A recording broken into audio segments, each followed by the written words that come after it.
Goya Food CEO warns we're on the precipice of a global food crisis.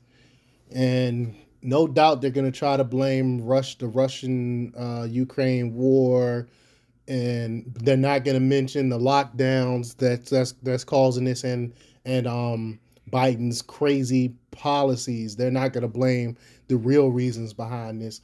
But before we get started, go ahead and hit that like button, share this out so we can get this information out there, and hit that alarm bell so you know when I'm putting out new stuff.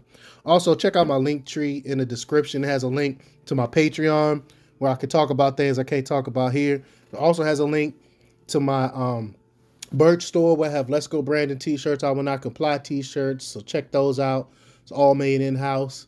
Also, check out my mental health coaching and consultation page, where if you're suffering from some type of mental health issue, depression, anxiety, and you need some help, I can teach you how to manage that and teach you some coping skills and how to deal with those issues. All right, so let's talk about this news. The CEO of Goya Food is now warning about a global crisis. With the highest inflation rates in history, according to some measurements, the price of food is going up. Mixed with with increased costs of fertilizer, which is coming out of Russia, and a likely food crisis is in the works. You know, I've been talking about this for a minute now, but the World Economic Forum has confirmed a global food crisis. They live on crisis to steal power. I mean, we all know that.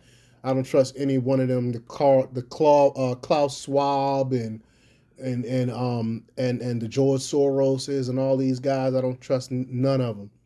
Now, Goya Food CEO Bob Ewan warns of a global food shortage. He said in his warning, quote, "We are on the precipice of a global food crisis. God created humanity. Humanity has created every way to destroy itself, from nuclear to biological to chemical. But now we've waged a war. We've weaponized food.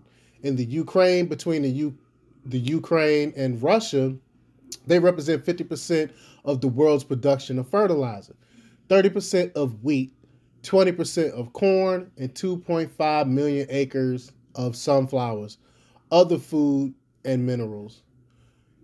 We're going to have to tighten our belt and consume less. We've gone from oil independence to oil dependence, and I've been talking about that. We were actually oil independence for the first time ever under Trump, and then we get Biden in there, and what happened? We're dependent on other countries instead of relying on the oil that we have here in our own country by over-regulation and all that other stuff. But he goes on to say, we've given up the position to have an oil at cost. When we bring in stuff from, let's say, Thailand, coconut water, we're paying 10 times the freight we usually pay. That's just nuts. Economically, it makes no sense that we're not producing this stuff here in our own country. He goes on to say that the biggest component in food and anything in transportation, the transportation has skyrocketed because we've given up on our independence. When you have an unbalance in the food production in 2008, the price of grains tripled. Why? Because we are planting corn for ethanol instead of rice and grains and other things. I've been saying that ever since the government been subsidizing corn and stuff. I think it's been ruining our the production of our other foods and products. But when you have an imbalance in the world production, 50% of fertilizer, the farmers are paying double for fertilizer. They're planting less. The yields are going to be less. Costs are going to go up. I mean, it's simple. He goes on to say that it's a very tight balance, and if we interrupt the food production, we will have a food crisis. Prices will go through the roof, and I think we're seeing some of that now. If you're worried a global food crisis is coming, have a full pantry, plant a garden, get to know your local farmers. These are things that you could do to help protect you in a global crisis. Another way, if you can afford it, is to stock up on long-lasting emergency food.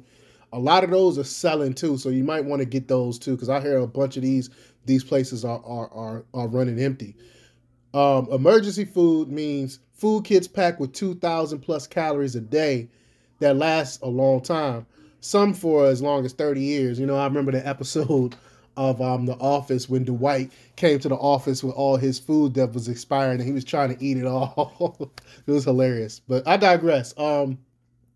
If you want to explore the world of emergency food, millions of families have already purchased their emergency food from from places like My Patriot Supply and other places like that.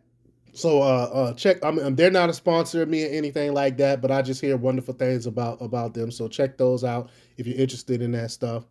You can put emergency food kits in storage in your house and worry less about what your family will eat if you're in a food crisis. So I suggest everyone stock up now, because I think it's going to be way worse than when the stores was empty during the initial pandemic.